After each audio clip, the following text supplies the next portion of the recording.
Chapitre 22. Les Bennet dînaient ce jour-là chez les Lucas, et de nouveau Miss Lucas eut la patience de servir d'auditrice à Monsieur Collins pendant la plus grande partie de la soirée. Élisabeth lui en rendit grâce. « Vous le mettez ainsi de bonne humeur, » dit-elle. « Je ne sais comment vous en remercier. » Charlotte répondit que le sacrifice de son temps était largement compensé par la satisfaction d'obliger son amie.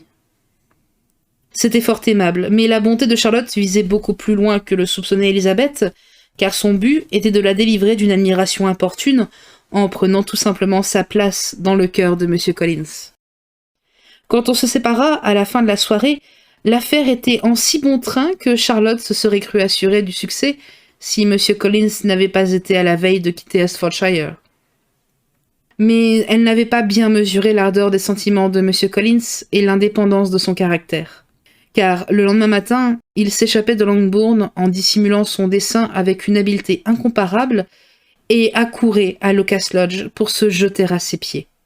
Il désirait surtout éviter d'éveiller l'attention de ses cousines, persuadé qu'elles ne manqueraient pas de soupçonner ses intentions, car il ne voulait pas qu'on apprît sa tentative avant qu'il pût en annoncer l'heureux résultat. Bien que se sentant assez tranquille, car Charlotte avait été passablement encourageante, il se tenait quand même sur ses gardes depuis son aventure du mercredi précédent. L'accueil qu'il reçut fut cependant des plus flatteurs. D'une fenêtre du premier étage, Miss Lucas l'aperçut qui se dirigeait vers la maison, et elle se hâta de sortir pour le rencontrer accidentellement dans le jardin. Mais jamais elle n'aurait pu imaginer que tant d'amour et d'éloquence l'attendaient au bout de l'allée.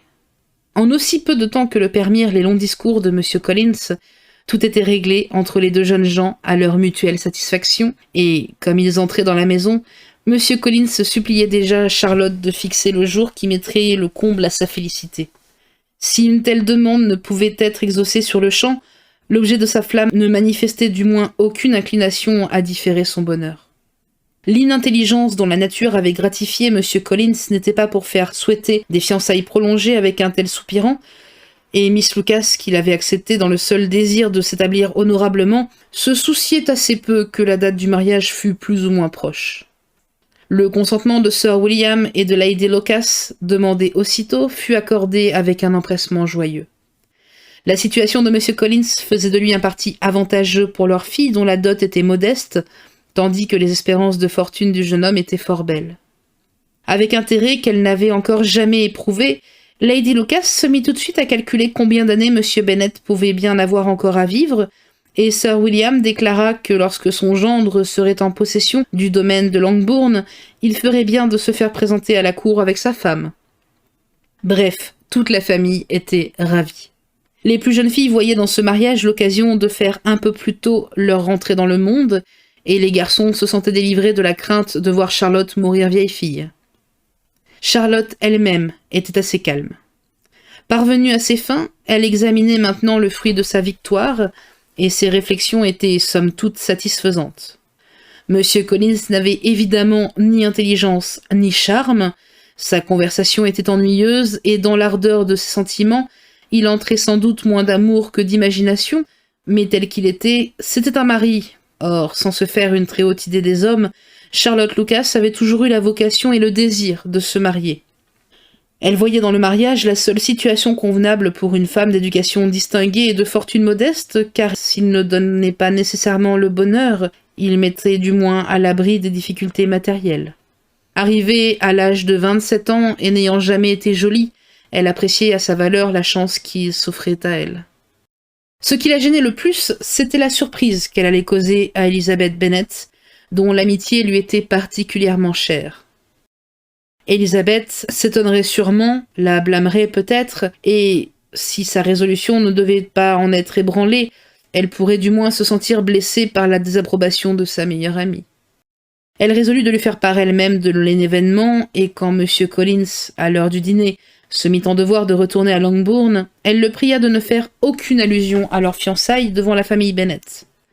La promesse d'être discret fut naturellement donnée avec beaucoup de soumission, mais elle ne fut pas tenue sans difficulté.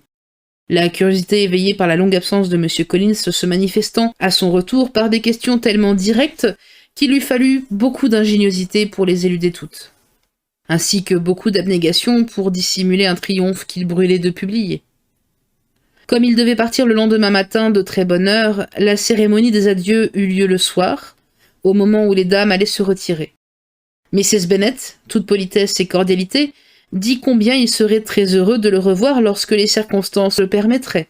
« Chère madame, répondit-il, cette invitation m'est d'autant plus agréable que je la souhaitais vivement, et vous pouvez être sûre que j'en profiterai aussitôt qu'il me sera possible. » Un étonnement général accueillit ces paroles, et M. Bennet, à qui la perspective d'un retour aussi rapide ne souriait nullement, se hâta de dire « Mais êtes-vous bien sûr, mon cher monsieur, d'obtenir l'approbation de Lady Catherine ? Mieux vaudrait négliger un peu votre famille que courir le risque de mécontenter votre protectrice. »« Cher monsieur, » répliqua M. Collins, « laissez-moi vous remercier de ce conseil amical. Soyez certain que je ne prendrai pas une décision aussi importante sans l'assentiment de sa grâce. Certes, vous ne pouvez lui marquer trop de déférence. Risquez tout plutôt que son mécontentement, et si jamais votre visite ici devait le provoquer, demeurez en paix chez vous, et soyez persuadé que nous n'en serons nullement froissés. Mon cher monsieur, tant d'attention excite ma gratitude, et vous pouvez compter recevoir bientôt une lettre de remerciement pour toutes les marques de sympathie dont vous m'avez comblé pendant mon séjour ici. Quant à mes aimables cousines, bien que mon absence doive être sans doute de courte durée, je prends maintenant la liberté de leur souhaiter santé et bonheur, sans faire d'exception pour ma cousine Elisabeth. » Après quelques paroles aimables, Mrs. Bennet et ses filles se retirèrent, surprises de voir qu'il méditait un aussi prompt retour à Longbourn. Mrs. Bennet aurait aimé en déduire qu'il songeait à l'une de ses plus jeunes filles, et Mary se serait laissée persuader de l'accepter.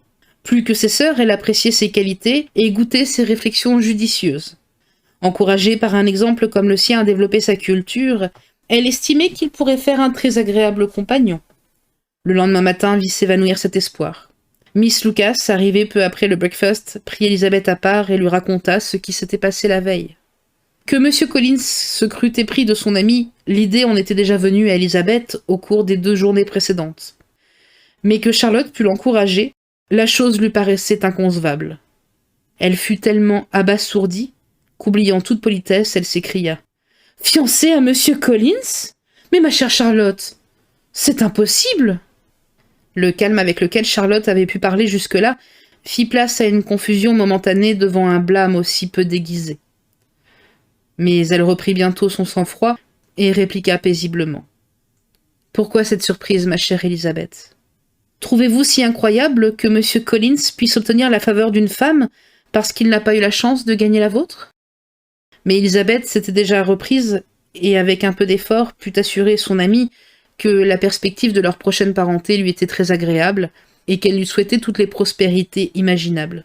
« Je devine votre sentiment, » répondit Charlotte. « M. Collins ayant manifesté si récemment le désir de vous épouser, il est naturel que vous éprouviez un étonnement très vif. Cependant, quand vous aurez le temps d'y réfléchir, je crois que vous m'approuverez. Vous savez que je ne suis pas romanesque, je ne l'ai jamais été. Un foyer confortable est tout ce que je désire, or, considérant l'honorabilité de M. Collins, ses relations, sa situation sociale, je suis convaincu d'avoir, en l'épousant, des chances de bonheur que tout le monde ne trouve pas dans le mariage. »« Sans doute, » répondit Elisabeth. Et, après une pause un peu gênée, toutes deux rejoignirent le reste de la famille.